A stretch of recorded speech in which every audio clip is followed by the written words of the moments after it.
Ma loodan jah, et särts jätkub nagu siiamaani ja edaspidigi. Mul on üks selline huvitav küsimus ka teile, et mis te arvate, kes toodab taastuvenergiast elektrit rohkem, kas Hiina või Eesti? Õige, üle 60%. Aga see selleks, et põhimõtteliselt, kui eelmine aasta ma rääkisin suhteliselt üldiselt ja slaidid olid võib-olla vähem informatiivsed, siis täna plaanin olla hästi informatiivne.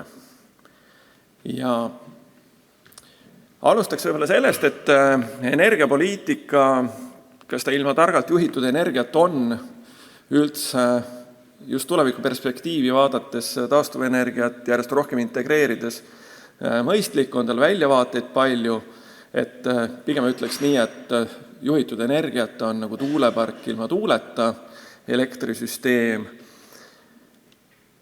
Ja tänase ettekande sissejuhatuseks võib-olla ka selline väike ülevaade, et kui ma selgitan asju lihtsalt, siis ei võeta tihtipeale tõsiselt. Olen tõdenud seda. Räägid liiga keeruliselt, siis kiputakse mitte usaldama. Ma katsun rääkida lühidalt, aga slaididel esitada hästi palju informatsiooni. Energiapoliitika on meil olnud vähemalt see aasta üsna punases. On ju nii?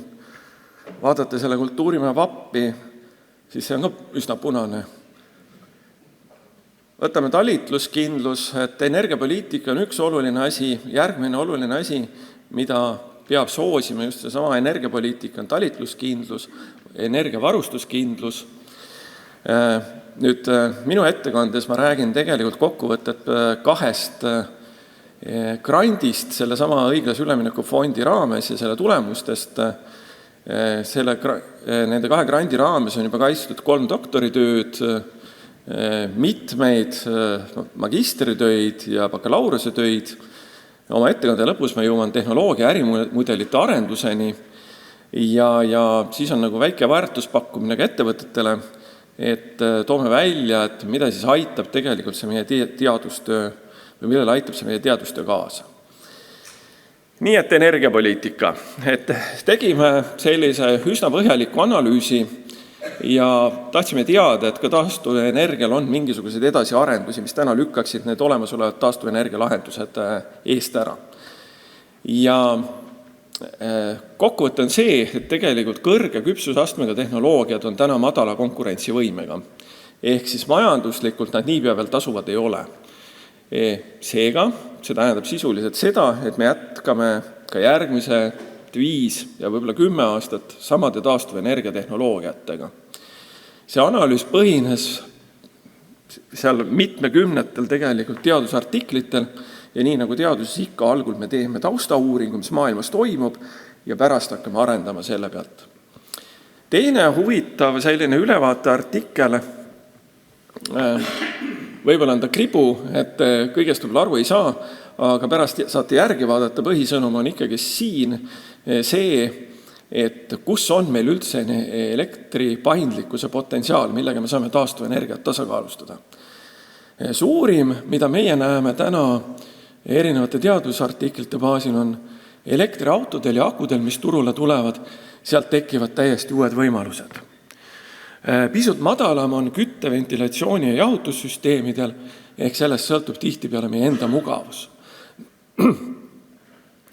Mis on võib-olla selline suurim väljakutse ja kus on seda potentsiaali kõige rohkem, ehk siis mida me ei ole täna ära kasutanud, on elamusektor. Et tegelikult elamusektori jaoks täna puuduvad sellised sobivad paindlikkuslahendused või isegi tarkvaraplatvormid, ehk nendega tasuks lähitulevikus tegeleda. Paindlikkuse tehnoloogiate väljakutsed, siin on ka suur hulk erinevaid teadusartikleid tegelikult läbi käidud ja on välja kaardistatud või ära kaardistatud see, et millisel tasandil võib-olla ongi need kõige olulisemad väljakutsed, et riigi tasandil tihtipeale on meil puudu eri riikides muuseas siis paindlikkuse mõõdikud, piiravad või puudulikud regulatsioonid, mis aitaksid seda paindlikkust paremini turule tuua ja tegelikult energiapaindlikkuse kasutamisega kaasnevad taastumise tagajärjed. Et sellest ma räägin oma ettekannes natukene hiljem. Mikrovõrgu kogukonnad, et seal on ka erinevad probleemid. Hoone isikute tasandil on tegelikult kasutajate mugavus on hästi oluline, millele tuleb järjest rohkem uuringutes tähelepanu pöörata. Talitluskindlus, väga oluline, et ilma selleta tegelikult meie majandus ei toimi. Kui meil elektrisüsteem ei toimi, siis on kõik meie teenused tegelikult upakil. Ja põhimõtteliselt, mida aeg edasi, tegelikult me vajame järjest rohkem elektrit. Seega ei ole mõtet vastandada üldse ei fossiilseid, ei taastuvenergiaallikaid. Me vajame energiat järjest rohkem, sest negentroopia, meie areng, nõuab järjest rohkem energiaallikate kasutusele võttu. Me muutume või loome tehiskeskkonna, mis on järjest täiuslikum. Aga lähme nüüd edasi ja vaatame, et siis mida toob kaasa seesama taastuvenergia, et iga uus lahendus toob kaasa uue probleemi. Pinge töökindlusprobleemid on täiesti reaalsed. Ehk siis taastuvenergia muudab meie uuringute põhjal väga selgelt koormuseid, üheaegsustegureid ja see tähendab seda, et me peame järjest rohkem investeerima pingekõikumiste tasandamisse, kahesuunaliste energiavoogudega kaasnevate ohutusprobleemidega tegelemisse ja paljusse muusse.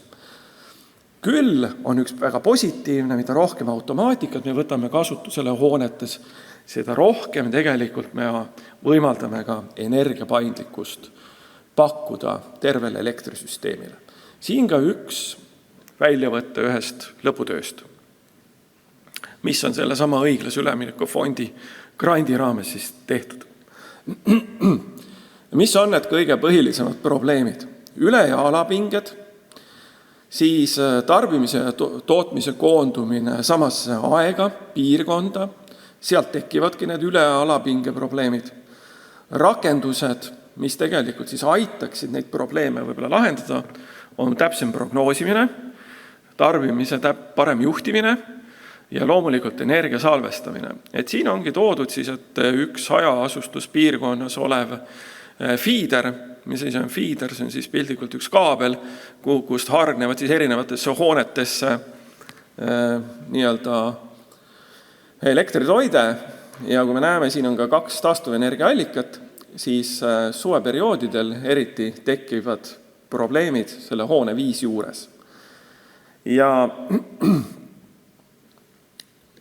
sellel samal feederil tegelikult selle sama hoone juures tekib üle 1000 pingeprobleemi aastas. Küll see hoone ei ole saanud, tegelikult see projekt on Elektrileviga seotud, Elektrilevi palvel me uurisime seda täpsemalt. Nii et ettevõtetega koostööd me tegime ka selle sama projekti raames. Aga 50% probleemidest on selle 5. hoone juures, kuigi tegelikult on Elektrilevi ka kompenseerinud näiteks selle sama 4. hoone puhul siis neid üle- ja alapinge probleeme. Mis on lahendus? Et lahendus on see, et kas me tugevdame võrku või me lisame sinna energiasalvesti. Küsimus ongi pigem selles, mis on majanduslikult otstarbekam. Antud juhul siis leidsime, et salvesti lisamine aitab ära hoida ülepinge probleeme ja panna seda just siin 6. hoone juurde, siis ta aitab ka, siis tema töö on ka optimaalsem elu ja seisukohalt. Nüüd taustauuringutest on räägitud, räägiks pisut ka tehnoloogia ja ärimudelite arendusest, et kuhu me siis suundume. Ja võib-olla üks olulisem ja selline põnevam on LED-reklaamekraanide energiapaindlikkus. Uurisime kuskil mujal maailmas, seda väga uuritud veel ei ole. Ja huvitav ongi see, et siin tuleb natuke sotsiaalteaduse maiku juurde ja tehnoloogiat ka juurde. Ehk siis seal me uurime seost kuvatavate värvide, heleduse, ekraani energiatarbe vahel. Uurime ka seda, kui palju saaks seda ekraani reguleerida nii, et inimsilm aru ei saaks. Täna oleme pöördunud 6 ettevõtte poole, 5 oleme väga positiivse tagasiside saanud ja esimese ettevõttega, kes on muuseas Postimees Grupp, on meil juba kohtumine olnud, kes ka LED-reklaamekraane nii-öelda kasutab. Teine, see on doktoritöö väljund ja siin on ülevaade kvantifitseerimismeetodist, et agregeerimine tekitab meil probleeme.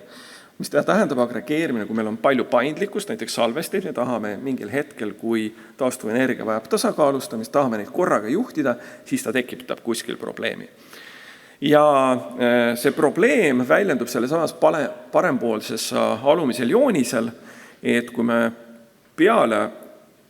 nii-öelda oleme ära agregeerinud, tasakaalustanud pildikult selle taastuvenergia, siis järgmised tunnid praktiliselt meil see paindlikkuse kättesaadavus oluliselt langeb.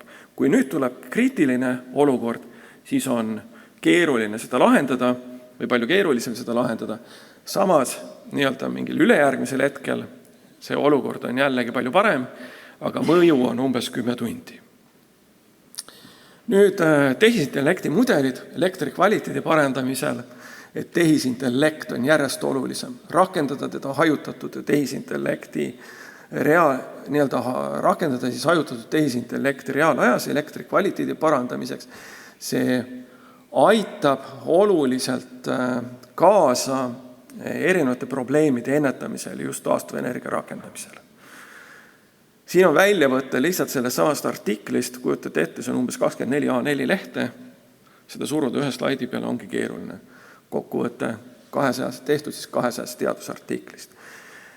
Tehisintellekti keelemudelite roll on väga palju kasvav, mis on, me igapäevaselt puutume kokku selle ChatGPT ja erinevate teiste lahendustega ja need tasulised lahendused on juba tegelikult väga võimekad, võrreldatakse nii-öelda inimesega, kelle IQ on juba 140, ehk siis ta on peaaegu geeniuse lähedane, kuigi päris tehisintellekti võrrelda inimesega ei saa. Aga koormusprognooside täpsus paraneb üle 20% ja operatiivsele sündmusele reageerimisaeg väheneb praktiliselt 30%. Et need on sellised olulised argumendid. Nüüd, kui me pakume teenuseid ettevõttele, et mis siis on see oluline koht? Andmete kvaliteet on äärmiselt oluline. See meem mulle väga meeldib. Selles mõttes, kui andmed on halvad, me ei hakka ütlema, mis seal pildi peal on, eks ole, kõik näevad, siis me saame igal juhul täpselt selle halva tulemuse. Tehisintellekt võimendab rumalust, tehisintellekt võimendab tarkust. Tehisintellektil on lihtsalt võimendav omandus, lollust ja tarkust võimendada. Ehk kindlasti aitame oma lahendustega koguda kvaliteetsemaid andmeid, me hangime uut taristut, millega meil on andmetöötluseks uued nii-öelda süsteemid hankimisel. Ja siin on ainult üks väike loetelu, et kuidas siis, et me saame koguda kvaliteetsemad andmed, töödelda neid, teha kaugelulatavaid järeldusi reaalaja simulatsioonisüsteemide peal, arendada tehniliselt majanduslikult optimaalsemal viisil energiatehnoloogiaid ja nii edasi ja nii edasi. Siin ka väike ülevaade uuest taristust. Praegust on ta plokkskeemide tasandil. Järgmine aasta sama aeg äkki me saame juba külastada seda.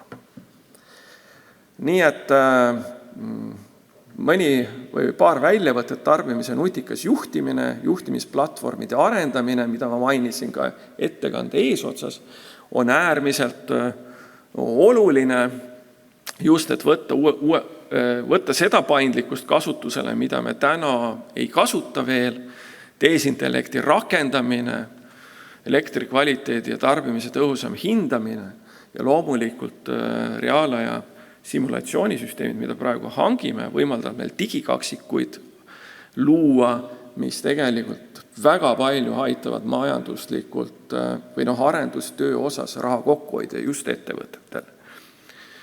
Ja meie väärtuspakkumine ettevõtetele on elektritootmisseadmete, elektrimasinate ajamite arendamine ja ma ei hakkagi vast siin üle lugema tehisintellekt, masinaõppe, keelemudelite rakendused energeetikas.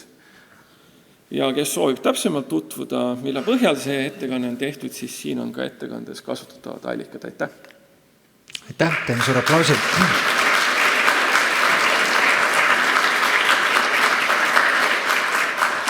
Sa rääkisid väärtuspakkumisest, aga mul on praktiline küsimus, et kuhu uksele siis tuleb koputada ja kui paks rahakott peab kaasas olema, et sinna üldse tasuks ukse taha tulla? Et kui ma nüüd intrigeerida tahaks, siis ma ütleksin, et paks. Aga tegelikult see nii ei ole loomulikult. Tegelikult on niimoodi, et iga konkreetne juhtum on eriline juhtum ja vaatame sellele juhtumile otsa ja selle põhjalt teeme hinnapakkumise. See ei ole nii, et... Ja millise ukse taha tuleb tulla siis?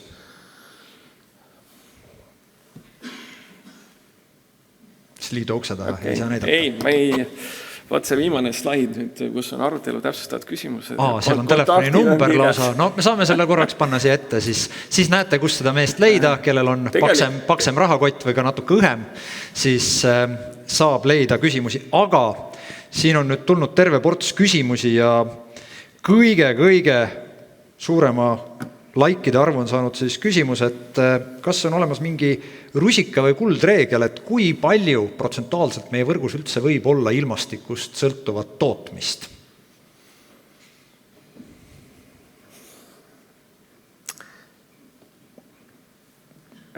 See on hea küsimus. Ma ütleksin niimoodi, et tähendab, kui meil on paindlikkust piisavalt palju, öeldakse niimoodi, et kuskil 80% on see ülemine piir, majanduslik, mõistlik ülemine piir.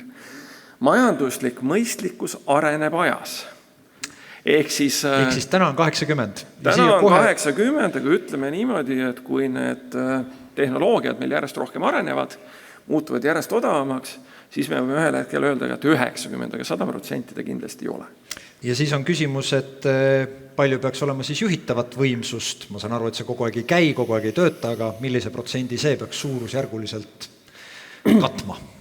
Ja mulle meeldib muidugi, et tahetakse sellised absoluutsed numbrid. Ei no, rahvas tahab teada, minu asi on küsida. Hakkan poliitiku moodi rääkima natuke. Et kuidas see küsimus oli? No ma küsin siis juba järgmise küsimuse, mida on küsinud siin 2 inimest 2 pidi. Üks küsib, et kas me saaksime tuumajaama teha ja teine küsib, et kas me pääseksime tuumajaamata. Ehk siis see võib-olla vastab selle baaskoormus küsimusele. No, tegelikult põhiküsimus on see, et milliste reaalsete kriisiolukordadega me tahame arvestada. Ja sellest sõltubki, kui palju meil seda taastuvenergiale kõrvale on vaja ka seda juhitavat võimsust. Et kõige halvimal juhul on alati juhusliku energiatootmise kõrvale vaja täpselt sama palju. Ja seda räägivad tegelikult erinevad elektrivarustuse professorid üle maailma täpselt sama palju juhitavat võimsust. Nii et 80% kumbagi kokku 160%. Pigem 100+100. Ja siis ma küsin ühe uudisimu küsimuse natukene norivalt. Ehk siis nägin, kuidas sa näitasid seda, et akupank päiksepargi kõrval lahendab kõik mured fiidri peal. Akupank maksab teatavasti 1000 raha. Samas umbes paarisaja euro eest saab sellise pisikese asjanduse panna sinna inverteri kõrvale, mis siis juhib inverterit ja ütleb, kas võib müüa või ei või müüa, aga ometigi täna ei lubata seda võrgus kasutada, et miks on see põhjus, et kõik võrguregulaatorid üritavad meid varustada kalliste akudega, mitte selle nii-öelda võrgu nõudmispõhise siis müügiseadmega. Et millest see tingitud võib olla? No, ma ei vastaks sellele küsimusele üldse niimoodi, et ma vastaks natuke omamoodi. Et esiteks see probleem on natuke teissugune. Kõige parem lahendus on niimoodi, et me tõstame oma tarvet. See on kõige odavam lahendus, ehk me tarbime, mida me toodame koha peal kõige rohkem ära. Nüüd, eks ole, Elektrilevil ongi kohustus tagada elektrikvaliteet. Muuseas, kui me simulatsiooni algul tegime, siis sealt ei ilmnenud üldse probleemi simulatsiooni järgi. Nii kui me hakkasime keskpinge poole peal pinget tõstma, ehk tegelikult keskpinge poole peal ilmselt juba mingi taastuvenergia allikas tootis samal ajal, ehk tõstis seda pinget täiesti lubatavas piires, oli mõju seal samas pika fiidri peal see suurem. Et aku kallis, see ei ole nii päris, et aku Aku maksab 5 kilovatt-tundi, akut maksab ikkagi, kui ostad valge inimese komplekti, maksab üle 1000 euro, see vidin maksab 200 eurot, vahe on märgatav.